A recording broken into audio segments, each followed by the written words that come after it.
अब ये भी देखना दिलचस्प होगा कि बीजेपी की तरफ से या सम्राट चौधरी की पसंद के कौन महाधिवक्ता आते हैं सामने, और फिर उसके बाद उनका कुनबा बनेगा।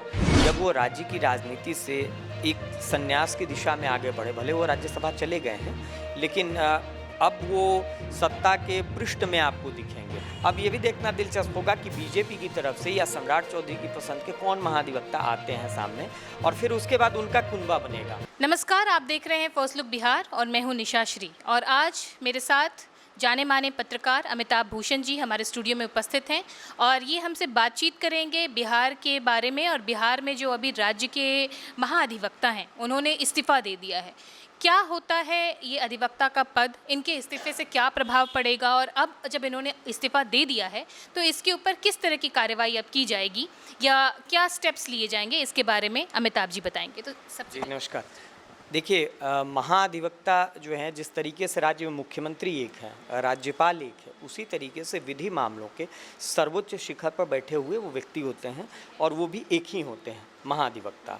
तो अभी तक पीके शाही जी महाधिवक्ता थे, उन्होंने त्यागपत्र दिया है, नीतीश कुमार के बहुत गहरे और अच्छे मित्र रहे हैं, और अब उस पद पर चर्चा ये है कि बीजेपी की तरफ से कोई कानूनविद महाधिवक्ता के पद पर आएंगे, और कई नामों पर कयास लगाया जा रहा है। ये पद बहुत महत्वपूर्ण है, क्योंकि राज्य सरकार चाहे वो नियम बना रही हो, चाहे वो किसी भी विभाग में कोई मसौदा हो, किसी विषय पर राय लेना हो, तो अल्टीमेटली जो राय लिया जाता है वो महाधिवक्ता से लिया जाता है।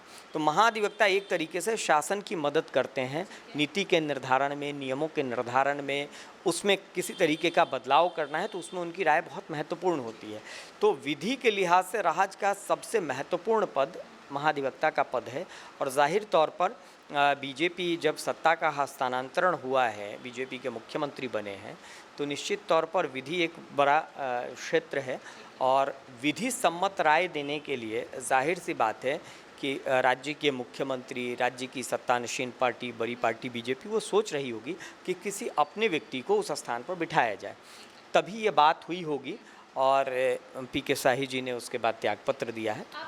ये पूरा घटनाक्रम अगर आप एक पत्रकार के नज़रिए से आप देखते हैं तो आपको क्या लगता है, क्यों ये इस्तीफ़ा देने के बाद और अब जो प्रक्रियाएं चल रही हैं इसके पीछे क्या है? क्योंकि जैसे आपने पहले ही कहा कि नीतीश कुमार के काफ़ी करीबी थे, तो ये एक पत्रकार के नज़रिए से आप इस पूरे घटनाक्रम को किस तरह से? देखिए, जाहिर सी बात है कि जब नीतीश कुमार कमज़ोर पड़े, या जब नीतीश कुमार स्वयं की इच्छा से या नियति के कारण या जिस भी कारण जब वो राज्य की राजनीति से एक संन्यास की दिशा में आगे बढ़े, भले वो राज्यसभा चले गए हैं, लेकिन अब वो सत्ता के पृष्ठ में आपको दिखेंगे, सत्ता के केंद्र में नीतीश कुमार अब नहीं है।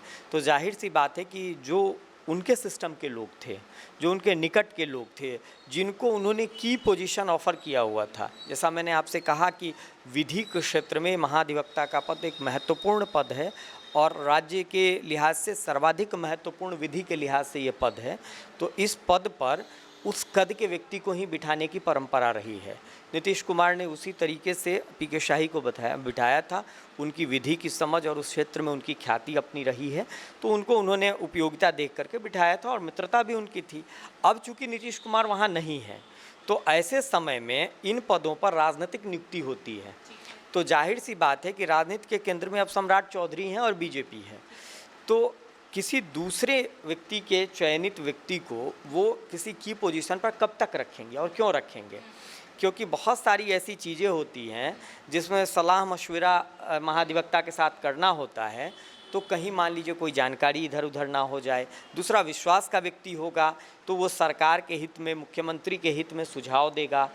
एक इसकी भी गुंजाइश होती है कि दूसरे व्यक्ति के चयनित व्यक्ति को अगर आप रखते हैं तो हो सकता है शायद वो उस रूप में आपके लिए उतने कारगर न हो, या व्यक्तिगत तौर पर आपसे उनका उस तरीके का जुड़ाव नहीं हो, तो शायद राय मशवरे में कुछ ऊपर नीचे हो जाए, शायद वो राय मशवरे की जानकारी सार्वजनिक हो जाए जिसको लंबे समय तक सार्वजनिक नहीं होना है। तो इसलिए चूँकि ये बड़ा डे टू डे अफेयर्स का मामला है, तो और बहुत सेंसिटिव भी रहता है, तो इसलिए सरकार ने और बीजेपी ने सोचा होगा कि भाई यहाँ अपने व्यक्ति को बिठाया जाए, क्योंकि जब मुख्यमंत्री हो गया तो आप, ये तो शुरुआत है, पहली कड़ी मुख्यमंत्री, बाद में कैबिनेट में मंत्रालयों का जो वितरण, बीजेपी का स्टेरिलाइजेशन प्रोसेस चल रहा है। एग्जैक्टली। तो और ये आगे और बढ़ेगा। महाधिवक्ता की पोजीशन है, तो इसलिए अभी उसकी चर्चा हो गई है।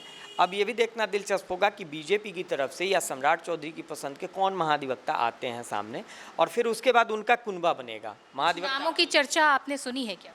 नहीं, अभी तक मैंने ऐसी कोई चर्चा नहीं सुनी है, और लेकिन मुझे लगता है कि बहुत जल्दी ये साफ होगा। जब महाधिवक्ता नियुक्त होंगे तो वो फिर नीचे एजी अपने नीचे डबल एजी की नियुक्ति करेंगे, फिर सरकार के बाकी पैनल के अधिवक्ता बनेंगे, तो ये फिर आपको वहाँ भी बदलाव दिखेगा।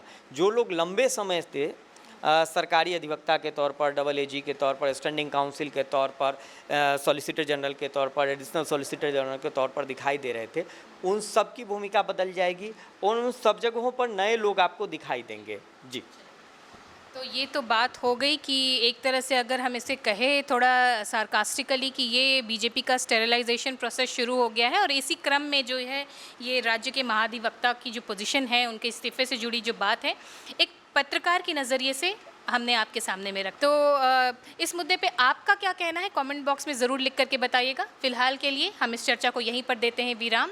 आप बने रहिएगा हमारे साथ। आप देख रहे थे फर्स्ट लुक बिहार। धन्यवाद। डी फार्मा स्टूडेंट्स, अब हो जाइए तैयार। आपके लिए है बहुत अच्छी खबर कि अब केवल डी फार्मा स्टूडेंट्स को ही मिलेगी फार्मासिस्ट की जॉब।